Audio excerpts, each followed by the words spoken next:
Olá pessoal, Nelson aqui novamente, a gravar mais um Explicando o Ataque.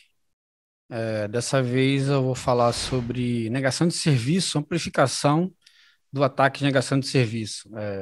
Explicar um pouquinho sobre como funciona ah, o ataque de negação de serviço, tentar entender um pouquinho quais são as diferenças entre os vários ataques de negação de serviço e como que a amplificação se dá e por que que ela é tão danosa, né? Por que que ela aumenta tanto o poder de um ataque quando ela acontece.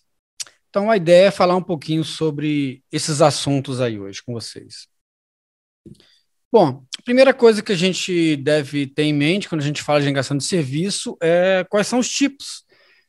Existem vários tipos, na verdade, eu vou focar basicamente em dois tipos que tem um pouco a ver com o que a gente vai falar na parte de amplificação. O primeiro deles, obviamente, é o atacante enviar uma quantidade muito grande de requisições para um determinado servidor, uma determinada rede, uma quantidade tão grande de requisições que vai encher a banda dessa rede, vai evitar ou não permitir com que outros clientes legítimos consigam acesso àquela rede, né? Então, o objetivo desse tipo de ataque é simplesmente comprometer a banda da rede inteira, ou seja, não deixar com que nenhum espaço da banda seja ocupado por nenhuma requisição legítima. Então, isso geralmente se dá no ataque de volumetria, quando você tem uma quantidade muito grande de requisições para um determinado serviço, uma determinada rede, né? Não precisa ser exatamente para um serviço único, pode ser para várias máquinas daquela rede. O objetivo não é paralisar um servidor ou um serviço, e sim ocupar toda a banda disponível, né? Obviamente, isso não é possível com uma única máquina. Os recursos computacionais hoje estão muito mais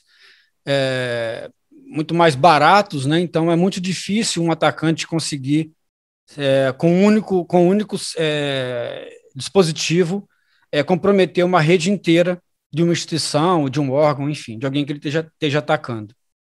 Então, para isso, ele precisa geralmente ter uma quantidade aí muito grande de máquinas sob seu domínio, para que essa quantidade muito grande de máquinas fazendo requisições ao mesmo tempo, aí sim consiga, talvez, encher a banda de uma determinada rede, né? E aí, quando um cliente legítimo tentar se conectar àquela rede para obter algum tipo de recurso daquela rede, a banda vai estar toda comprometida e ele não vai conseguir ter sucesso nessa conexão. Então, esse é o objetivo da negação de serviço. Nesse caso, então, a negação de serviço distribuída, né? Então, você tem DDoS, ou seja, Denial of Service de maneira distribuída. Não é mais uma única máquina, mas sim uma quantidade enorme para conseguir encher uma banda de máquinas sob o domínio de um atacante. No caso, por exemplo, você tem as botnets aí, onde um único grupo, uma única pessoa tem o controle de uma quantidade muito grande de máquinas e pode dar com um único comando fazer com que essas máquinas todas enviem requisições ou façam algum tipo de consulta para um alvo em particular, e aí faça com que esse serviço seja paralisado ou que essa banda seja ocupada por completo. Uma outra possibilidade é o atacante ele ficar enviando requisições para um determinado servidor com o objetivo de esgotar os recursos daquele servidor. Então, o servidor tem uma quantidade de recursos finita para atender, uma quantidade X de requisições. Na hora que o atacante consegue enviar uma quantidade muito grande de requisições ao mesmo tempo, sem que elas caem por timeout, é possível que também consiga esgotar os recursos de um determinado servidor. Novamente, é muito difícil que um único cliente consiga enviar uma quantidade tão grande de requisições tão rapidamente a ponto de esgotar os recursos de um servidor ou de um grupo de servidores, porque o que a gente tem hoje não é um servidor atendendo a um serviço, você tem um grupo de servidores, né? Você tem ali, por exemplo, no caso de um servidor web, você tem um WebFire, né? Uma quantidade de servidores web que ficam atendendo a requisições, cada um atendendo a várias requisições. Então, é praticamente impossível que um único cliente consiga esgotar os recursos de um ou mais servidores de uma vez só. De novo, então é preciso que o atacante tenha o controle de várias máquinas para que essas várias máquinas, mandando cada uma delas várias requisições, então consiga fazer com que os recursos daquele servidor sejam completamente esgotados e aí qualquer outra requisição que venha a ser feita nesse período não seja respondida pelo servidor. Então, de novo, você tem uma possibilidade de fazer uma negação de serviço distribuída aí, usando vários clientes ou vários dispositivos, não necessariamente máquinas, mas pode ser IoT, né? Pode ser qualquer tipo de dispositivo conectado na internet, pode ser dispositivos domésticos, pode ser, enfim, uma série de coisas que a gente tem, câmeras IP e por aí vai, né? Então, é assim que funciona basicamente são esses dois tipos de DNS, Denial of Service, que são comumente utilizados. É o que você esgota a rede ou que você esgota os recursos de um servidor ou de um conjunto de servidores que atendem a um serviço. Então, basicamente, o que você tem quando você tem um servidor um ataque de negação de serviço é que vários máquinas atacando um mesmo servidor. Não, você tem vários clientes que podem estar sob o domínio de um atacante, estão comprometidas de alguma maneira, lançando um ataque a um único servidor ou a um conjunto de servidores e tentando fazer com que aqueles recursos fiquem lentos ou que sejam completamente esgotados, né?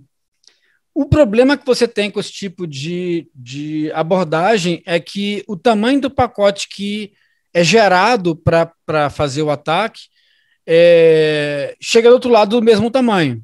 Então, quando um atacante sob o controle de uma máquina lança um ataque para um servidor, o tamanho do pacote que aquela máquina enviar vai ser o tamanho do pacote que vai ser recebido pelo outro lado.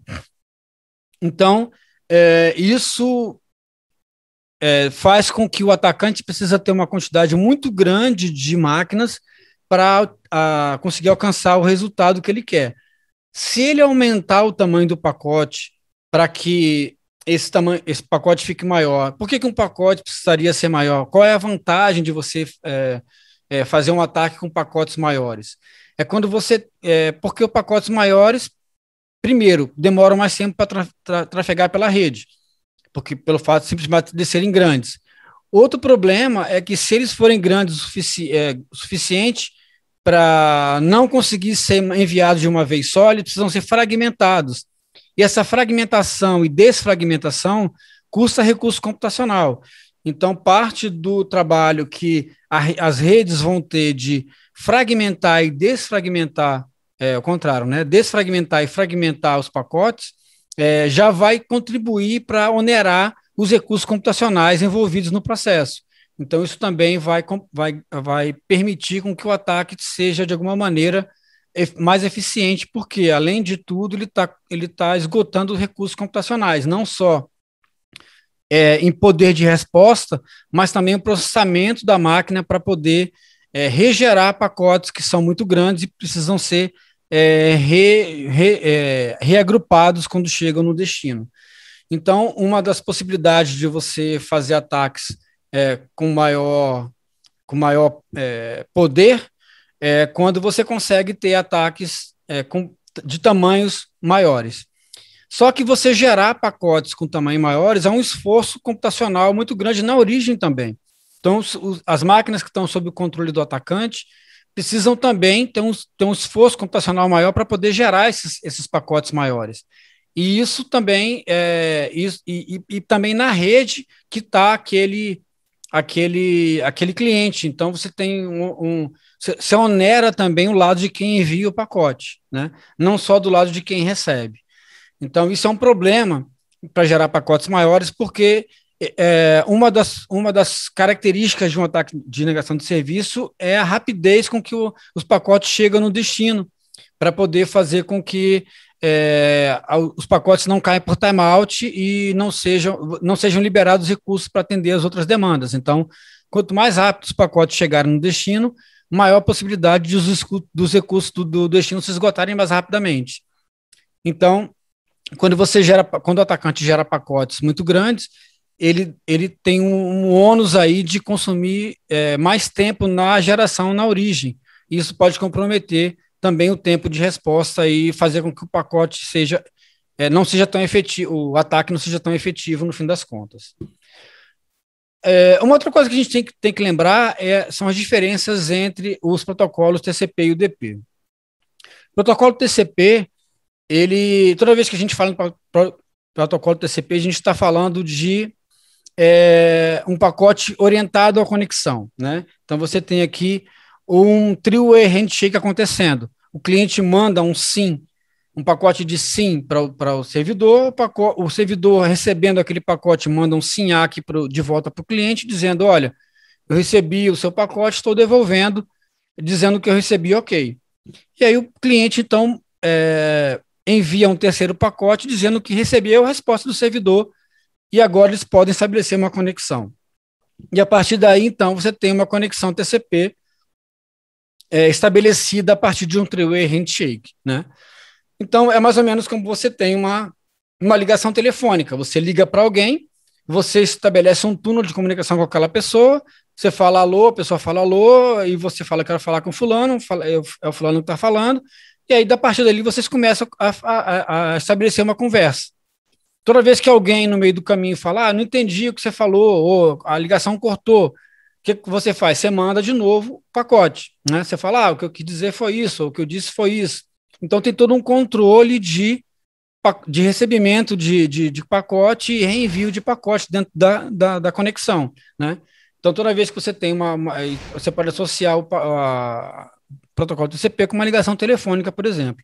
Já no caso do UDP, o cliente simplesmente envia um pacote para o servidor, para qualquer outro componente da rede que fizer sentido para ele enviar aquele pacote, e aí o servidor recebendo manda de volta, né? É mais ou menos quando você manda um SMS. Você manda um SMS, você não sabe se a pessoa recebeu ou não aquele SMS. Você só vai receber se ela te responder. Você manda uma pergunta para uma pessoa por SMS, se ela responder, você sabe que ela recebeu. Se ela receber e não te respondeu, você não vai saber. Se ela não recebeu, você não vai saber também. Então, é mais ou menos como funciona o UDP, né? Você manda e, caso tenha resposta, significa que a pessoa recebeu, o servidor, enfim, a máquina recebeu a requisição que você enviou de origem, né? Então, a analogia aí no caso com o SMS, né? Muito bem. Toda vez que você manda um pacote UDP, você tem, então, no cabeçalho do protocolo UDP, no cabeçalho UDP, IP, no caso, né, você tem aí a porta de origem, a porta de destino, o endereço IP de origem e o endereço IP de destino. Então, o que acontece? Quando o cliente origina o pacote, o source address é o dele e o destination address, obviamente, é do servidor para onde ele está enviando aquela requisição. Mesma coisa acontece com as portas, a porta de origem, a porta para onde está saindo aquela conexão e para que porta que está sendo destinada aquela conexão. Qual é o serviço, efetivamente, que ele quer, que ele está consultando no servidor, né? Então, é assim que funciona quando você tem uma conexão UDP. Do lado de quem está enviando, você tem o source address e o source port, e no caso da máquina de destino, você tem aí o destination address e o destination port. Então, na hora que o cara manda o pacote, o source address é o dele, do cliente, e o destination address, obviamente, é para quem ele está enviando aquele pacote. Na hora que tem a resposta, as coisas se invertem. Agora o source address é de quem está enviando e para onde está sendo originada a resposta é o destination address. Então, é assim que funciona as conexões UDP e TCP também, né? Mas só que no TCP a gente vai ver que a coisa não é tão largada, né? Como você tem controle de conexão, você sabe, você sabe quem foi que enviou aquela conexão e para onde que eu vou devolver aquela conexão. Diferentemente do UDP, que é muito mais fácil você forjar uma origem, porque não existe nenhum tipo de controle de quem realmente efetuou aquela origem, né? Então, por exemplo, quando você tem um atacante no meio do caminho, o atacante pode facilmente forjar uma requisição UDP, dizendo que a origem daquela conexão, ou seja, quem originou aquele pacote não foi ele, e sim o servidor. E aí, o que vai acontecer? Na hora que esse pacote bater nessa máquina aí que está sendo destinado ao pacote, na hora que ela responder, ela vai responder para quem? Para quem originou o pacote, que no caso foi forjado pelo atacante como sendo o servidor de destino aí, que não originou nada, está apenas recebendo uma resposta de coisas que ele não originou, né? Então, assim, você tem, é facilmente possível você forjar uma requisição UDP, porque não existe um controle de efetivamente quem que enviou aquele pacote, né? Isso, obviamente, poderia ser evitado se as redes elas trabalhassem com egress filter, que é basicamente você filtrar quais são os IPs que podem enviar pacotes para fora da sua rede. Ora, se eu tenho uma rede, eu tenho um endereçamento IP dentro da minha rede, é razoável imaginar que dentro da minha rede só vai sair para a internet requisições cujo endereço de origem sejam da minha rede. Se alguém dentro da minha rede tentar enviar para fora um pacote dando como origem um outro endereço IP que não faz parte da minha rede, isso deveria ser bloqueado por um filtro, né? Porque não faz sentido, não é razoável que isso aconteça. Mas a gente sabe que na prática isso não acontece. Existem várias redes que não têm esse tipo de controle, não fazem esse tipo de controle, e aí é possível que abusar dessa possibilidade aí, por exemplo, forjando origens diferentes para poder fazer ataque a terceiros aí usando esse recurso, né? Então, como é que as coisas funcionam? Da mesma maneira, para que um ataque desse seja efetivo, um único pacote para um único, saído de uma única máquina para um servidor, não vai fazer efeito nenhum. É preciso que o atacante tenha uma quantidade muito grande de máquinas de origem para enviar uma quantidade muito grande de requisições, dando como endereço de source o endereço do servidor-alvo que ele quer atingir, e aí essa quantidade enorme de máquinas que vão receber aquelas requisições que estão vulneráveis a esse tipo de abordagem aí, vão enviar, então, de volta a resposta para um suposto servidor que teria originado aquelas requisições. Então, assim é possível que, com negação de serviço distribuída, exista alguma efetividade nesse tipo de ataque, né? De você usar uma máquina de um terceiro para ela enviar um pacote para um determinado IP de interesse do atacante, né? Mas, de novo, você tem o mesmo problema.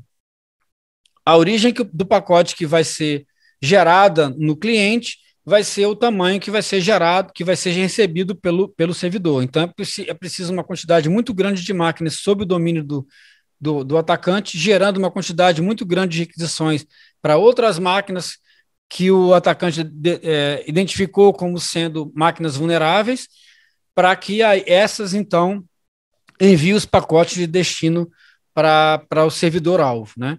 Então, da mesma maneira que você tinha antes, a dificuldade de você gerar um pacote grande continua sendo a mesma, porque as redes dos clientes envolvidos aí também são as mesmas, né?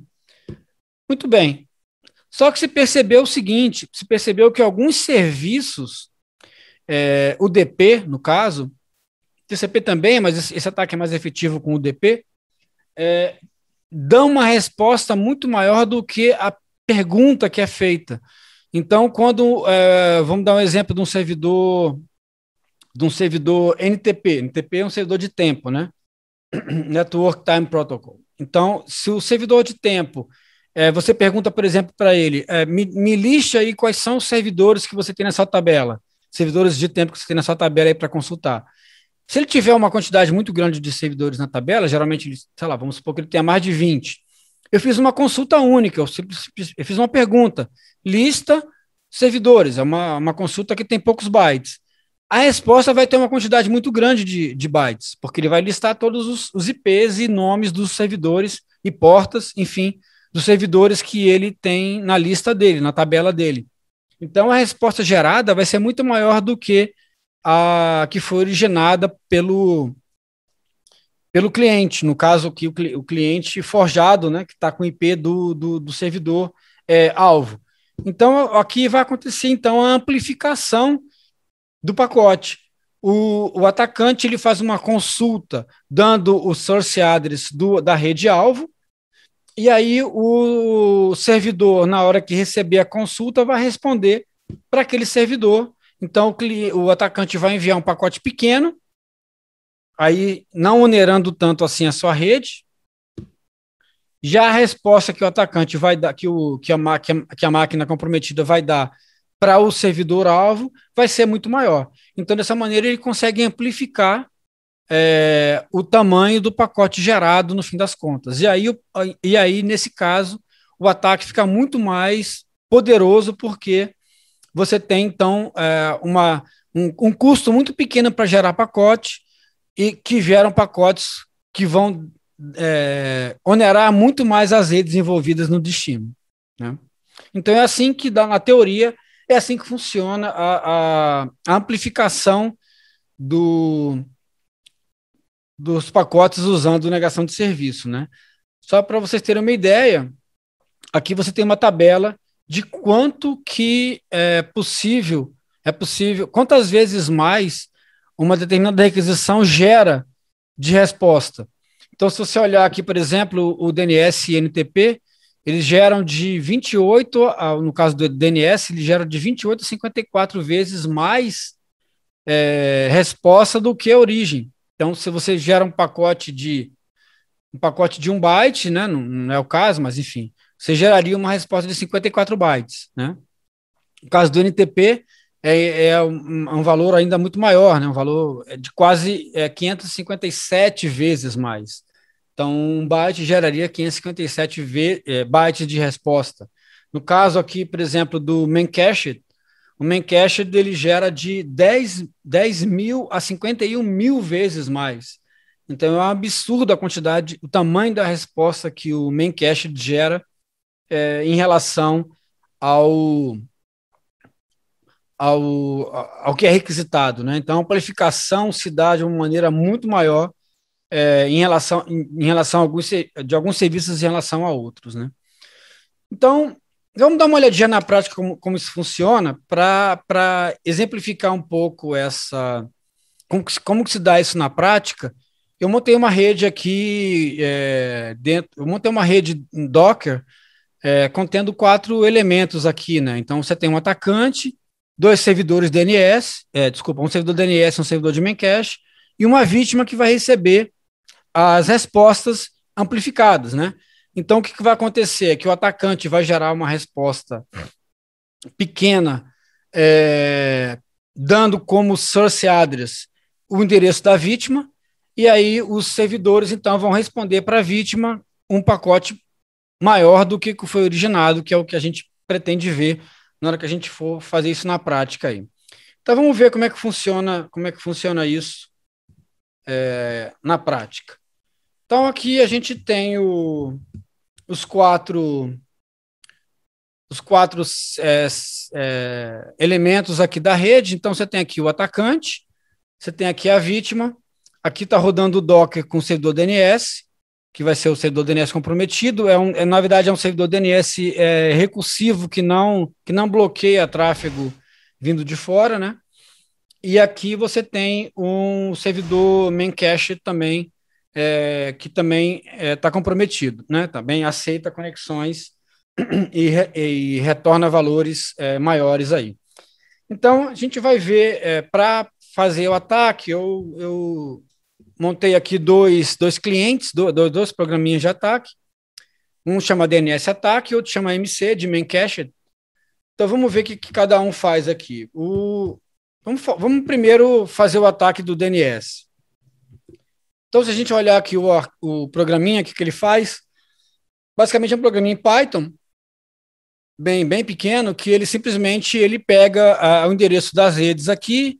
Para isso, eu vou precisar mostrar para vocês como é que... cadê aqui aqui?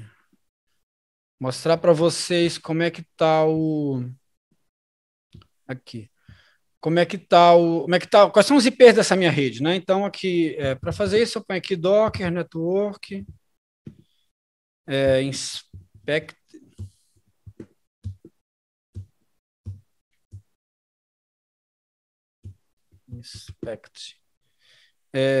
NetLab, que é o nome da rede que eu criei, uma rede chamada NetLab, tem um monte de coisa aqui, não interessa para a gente tudo isso, vou filtrar aqui só pelo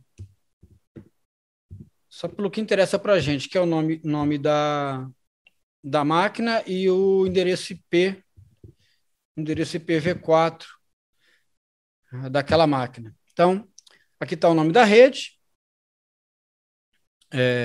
NetLab, e aqui está o nome dos servidores. Então, main crashed, né, que é uma brincadeira aí com o nome do servidor que tá vulnerável.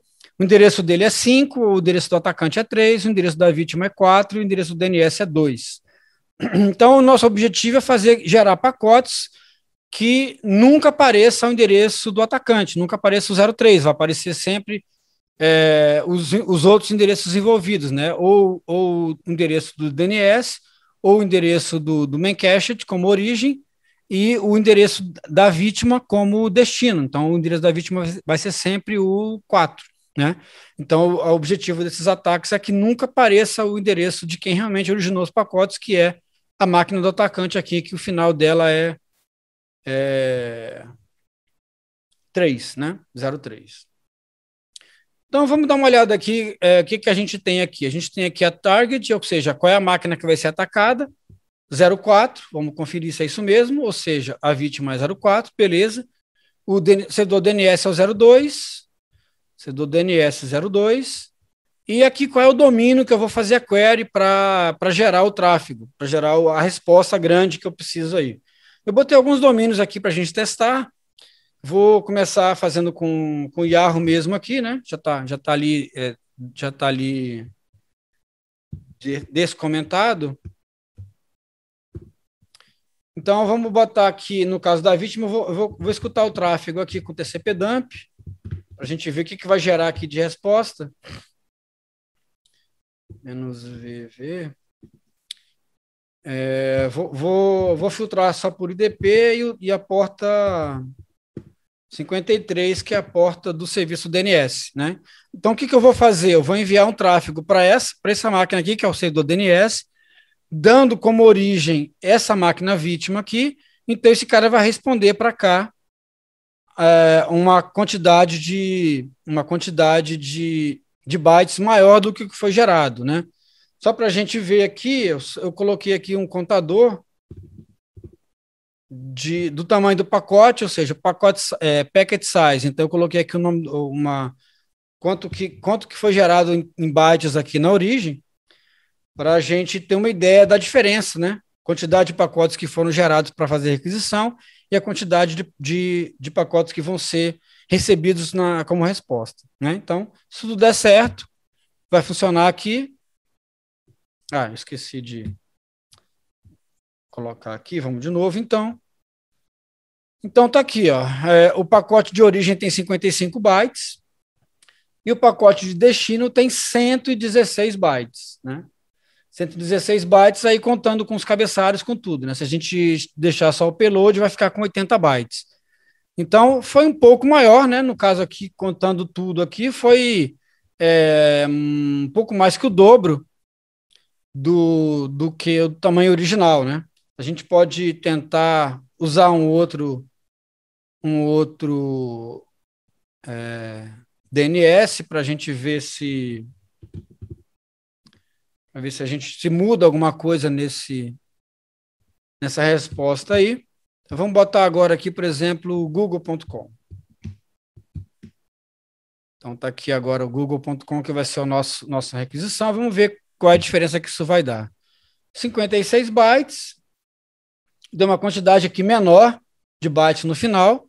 Então, o Google gerou menos tráfego, né? A requisição pelo DNS do Google gerou menos tráfego do que do Yahoo, no fim das contas, mas ainda assim foi uma amplificação aqui razoável para a quantidade de pacotes que foram gerados, né? eu poderia tentar outros domínios aqui para a gente ver se a gente consegue uma quantidade maior aí de resposta, mas isso aí é só para a gente exemplificar que eu mandando uma quantidade pequena de bytes na requisição de origem, vai gerar uma quantidade bem maior de bytes na resposta, né? Então, muito bem. Então, agora vamos dar um exemplo com o main cache para ver o que acontece. No caso aqui, então, a porta vai ser 80. Deixar a porta 80 aqui como default, que é o default aqui do meu programa aqui. Eu basicamente peguei um programa que já existia, que chama main cache, e aí tirei umas partes que ele conectava no Shodan e tal, fazia um monte de coisa que não interessa para o nosso teste aqui, modifiquei algumas coisas aqui, botei um contadorzinho de tamanho de pacote, mas basicamente eu mantive aí alguns comandos que estavam lá no programa original, só dei uma mexidinha só para facilitar a nossa vida aqui na hora de demonstrar. E é do tipo de programa que tem mais logo do que código, mas enfim, vai servir bem para o que a gente precisa aqui, que é só para demonstrar mesmo o ataque em si. Então, eu vou fazer o ataque aqui, mas para isso primeiro eu preciso deixar aqui escutando a porta 80, que é a porta que o programa usa como default para enviar a requisição de destino. Na verdade, é 80 UDP, tá? Só para ficar claro, a gente está tratando sempre com o protocolo UDP. E aqui eu baixei uma versão até antiga do main cache, que mais ou menos da época que teve o reporte desse ataque pela primeira vez, né, que foi utilizado aí para, se não me engano, para atacar o GitHub e outros lugares aí. Então, mais ou menos dessa época, esse servidor eu baixei lá do site deles mesmo, e aí compilei aqui, e aí a gente vai rodar esse cara aqui. Eu tenho que dar um usuário qualquer para rodar, porque ele não roda como root. E aí eu vou botar aqui um "-v" de verbose, só para a gente ver o resultado que ele vai dar, para na hora que conectar, a gente ver a conexão, que realmente foi uma conexão feita para cá, né? Então, de novo, o servidor vulnerável aqui é o main cached, que é o 05, e a vítima é o 04. Então, vamos lá. Ele vai perguntar qual é o servidor vulnerável, 172.20.05. Qual é o destino, para onde que o ataque vai ser direcionado? A resposta vai ser para 172.20.04, que é minha servidor vítima, né? A porta default, que vai usar a porta 80, pode ser a porta 80 mesmo, e aqui a quantidade de pacotes que ele vai enviar. Ele vai mandar, se não me engano, 2 pacotes aqui, que é o Power 1 dele aqui, né? Então, vamos dar uma olhadinha se isso vai funcionar. Vamos ver o que acontece aqui.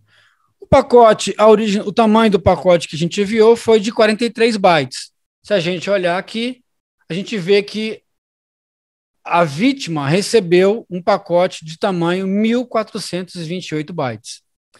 Então, absurdamente maior do que a origem.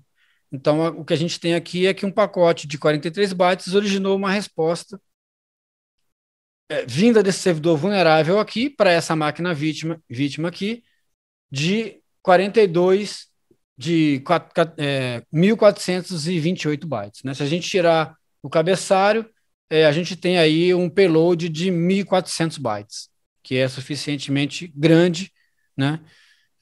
Se levar em consideração que o tamanho da origem, o tamanho da requisição foi só de 43 bytes. Ok? Então, era essa a ideia, era demonstrar como que essas coisas funcionam, como que se dá o ataque de amplificação, por que ele é tão maléfico, né? Por que as redes sofrem tanto quando um ataque de negação de serviço consegue fazer uma amplificação de pacotes no destino. E a gente entendeu um pouco como é que esse mecanismo se dá. Então, essa foi a ideia aí de hoje. E aí, se alguém tiver alguma ideia, quiser mandar alguma sugestão para os próximos episódios aí, por favor, fique à vontade. Alguma crítica, alguma sugestão de algum estilo, alguma coisa que a gente possa melhorar. A gente está sempre ouvindo, sempre ouvido aí a comunidade e todo mundo que já mandou sugestão, elas estão sendo anotadas e a gente tô montando os laboratórios para a gente fazer isso no futuro. Mas se alguém tiver alguma ideia, sempre pode compartilhar, que a gente vai colocando na fila e vai dando prioridade àquelas que a gente acha que tem mais interesse da comunidade como um todo, né, que pode ser mais interessante a gente abordar aqui, então a gente vai dando prioridade para essas que a gente imagina que são mais interessantes e vão ajudar mais. De novo, agradecendo aí o pessoal do Papo Binário pelo espaço, sempre um prazer aí poder participar desse grupo e dar minha contribuição aí para esse canal que eu só que eu só vejo com bons olhos aí. Tem sempre muita coisa legal a ser compartilhado aí. Então é isso, pessoal. Eu sou o Nelson, fico por aqui e até a próxima.